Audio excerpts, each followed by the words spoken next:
Maganda ring gabi. Kamusta po kayo mga Collegiate Americans? Welcome back po dito sa ating YouTube channel. Ayan. Nandito na naman nga po ako, si Gandara, ang inyong nagmamagandang Collegiate Americans na maghahatid sa inyo ng mga latest update and fresh happenings hinggil po sa TVJ and Legit Americans. And para nga po ngayong gabi, ang atin pong mainit na pag-uusapan ay patungkol sa pamamaalam na ng It's Showtime, pansamantala. So sila po ay nagpaalam na kanina. Gayon din naman ang ilang request po ng mga fans hinggil po sa karakter ni Ellen. Siyempre, ang una pong lumabas na AI or ang main reason kung bakit nabuo po ang Gimme serye. At syempre, atin din pong pag-uusapan ngayon ang patungkol dito sa naging bayanet de umano, no, ni Mayor Jose kanina po sa EAT para po sa mga natatamaan kung sino man po dyan sa tabi-tabi. And meron pong nagre-react, mukhang defensive po mga ka-OG.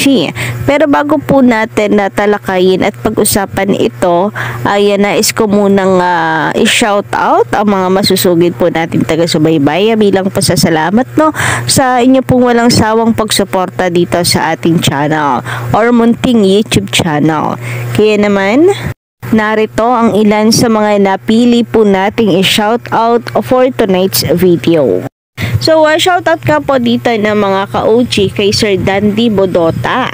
Ayan, sabi kasi niya dito pa-shoutout daw. Hi, Miss Ganda. Good morning. Pa-shoutout naman The Boy Bodota from Pampanga. Legit Americans Forever. Lagi ako updated sa mga video mo tungkol sa TVJ.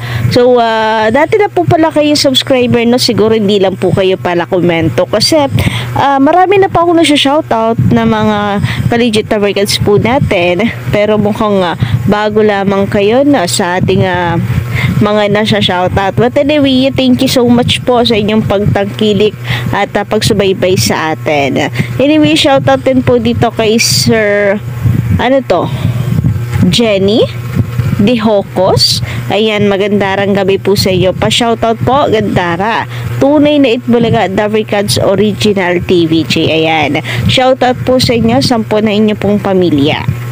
And syempre, shoutout din po dito kay Sir Mel Gibbs Vergara na dati na po nating taga-subaybay. Ayan, Legit Americans po yan. Pa-shoutout naman daw. Pati po kay Sir Danilo. Hi, Ganda. Gandara TV. Good evening. Maganda, no? Gandara TV. Bago. Pwede. Anyway, shoutout nga po dito kay Sir Danilo kasi ay baguhan daw po siya dito sa ating YouTube channel. So, shoutout and magandarang gabi po sa iyo. Enjoy po sa panonood and maraming salamat na kayo ay napadpad dito sa ating vlog. So, welcome po dito sa ating munting YouTube channel. And ganun din po sa lahat ng nakikinig at nandito po ngayon sa ating YouTube channel. Shout out and magandarang gabi po sa inyo. Kung kayo ay bago lang at hindi pa nakaka-subscribe, maaari po ninyong pindutin ang subscribe button and notification bell para maging updated at una kayo sa mga updates at mga reaction videos na inilalabas po natin araw-araw para ma-notified po kayo every time na may mga bago tayong videos. And ito nga, simulan po natin ating balitaan hinggil po dito sa It's Showtime na kanina nga po ay nagpaalam na po sila sa kanilang madlang people or sa kanila pong solid na supporters. Kasi ay magsisimula na po ang kanilang 12 days suspension. So ikinalulungkot nila ito pero napakabilis lang naman ng 12 days. Sabi ko nga kung maaga po nilang tinanggap sana na ang suspension na yan, nagpakumbaba, humingi ng tawad, baka ngayon nakabalik na po sila. Kasi matagal-tagal na rin pong naging usap-usapan yung suspension na yan. Sana nakapagplano po agad sila kung ano ang kanilang ipapalit sa kanilang noontime show. So, sana kung hindi man nakabalik, malapit na silang makabalik. Ayan tuloy, ngayon pa lamang po sila magsisimula. Samantala, ayon naman po dito sa komento ni Angelo Acosta, ay isang tulog na lamang daw po, suspendido na ang It's Showtime. Paktay na sa luhaan ang Showtime. Malaswa Time Show. EAT masaya bukas. Birthday ni Master Joey. Abangan na natin bukas. Legit Dabarkads. And isa nga po yan sa dapat po natin pakaabangan bukas. Ang mga kaganapan at a birthday celebration ni Joey De Leon. And actually, ngayon ay marami na akong nababasa sa social media na pinapaabot po nila ang pagbati kay kay Henyo Master Joey De Leon na happy birthday, and excited nga raw po sila kung ano ang mga pasabog para po bukas, kasi lalo na at darating po si Papa Ethan. So unti-unti ay talagang nagpapakita po ang family nito si Ellen. Pero ayun nga, ang katanungan ng lahat, sino raw po ang gagampan bilang si Papa Ethan?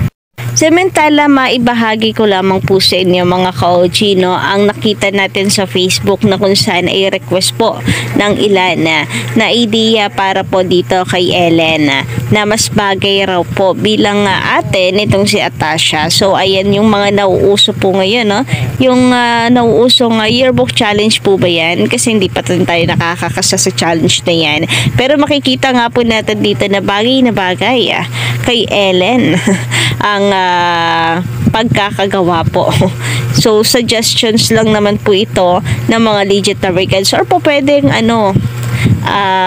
pastime na kagiliwan lamang din pong gawin bilang taga-suporta po ng EAT. And grabe, natutuwa ako kasi ang ganda dito, ang ganda dito ni Mama Alan. Ellen din nga naman po ang datingan. So pwede mga ka-OG, pasado, pwedeng mas pinabatang Ellen. And narito pa po ang ilan pang mga larawan na kung saan ay mapapawaw rin naman po talaga kayo ka-OG. So ang cute guys, ang cute. Talagang grabe sinimulan po ng TVG ang AI na yan. And then nabalitaan natin yung sa tawag dito GMA na AI na sportscaster. Tapos ito, nauso naman po itong AI yearbook challenge. Grabe nga naman ng TVJ. Ang lakas po magpauso talaga. So, kayo po ba, ka-OG, anong inyong masisay hinggil dito? Samantala ako, ang favorite ko po dito, yung top 3 ko ay ito. Tapos, pangalawa po ay ito. Ayan, gustong-gusto ko po yan. Ang ganda po dito ni Ellen.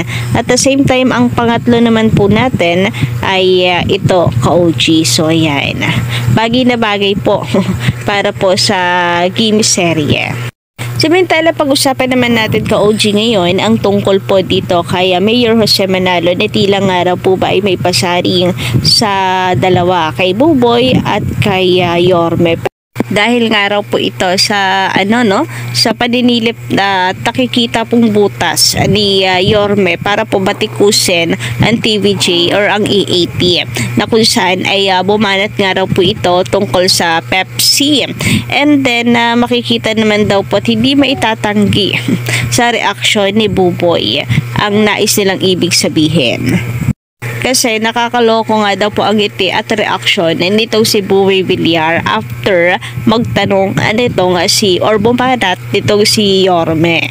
Ang sabi po kasi kanina ni Mayor Jose Manalo ay tungkol po dun sa butas na kung saan ay basta wag lang daw po sisilip ng masama tungkol sa ibang tao. Or sisilipan ng masama yung ibang tao. Sisilipan ng butas na masama para sa isang tao.